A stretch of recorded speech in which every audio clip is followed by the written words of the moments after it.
તો જે ભરૂચથી મળી રહ્યા છે, ભરૂચના હાસોટમાં અંતિમ યાત્રા સમયે લોકોને હાલાકી પડી અને સ્મશાન સુધી જવાનો રસ્તો ન હોવાથી મુશ્કેલી પડી છે. અંતિમ યાત્રા લઈ જવામાં પણ સમસ્યા નડે છે. આવી જ એક અંતિમ યાત્રાનો વિડીયો વાયરલ થયો છે. તંત્રની કામગીરી પર અનેક સવાલ ઉઠ્યા છે.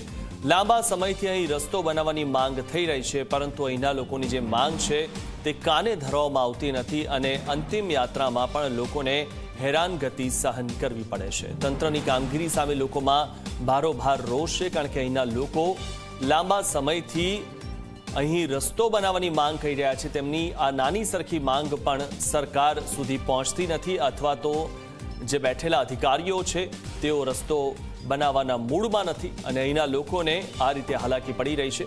તો અંતિમ યાત્રા લઈ જવામાં આ લોકોને કેટલી તકલીફ પડી રહી છે. તેઓ માત્ર એક સારો રસ્તો માગી રહ્યા છે અને તે પણ તેમને નથી આપવામાં આવી રહ્યો. ત્યારે મહત્વની વાત એ છે કે વોટ લેવા માટે તો સારા રસ્તા બની જતા હોય છે, પરંતુ તે માત્ર વાયદાઓ હોય છે અને 5 વર્ષ સુધી પૂરા થતા નથી.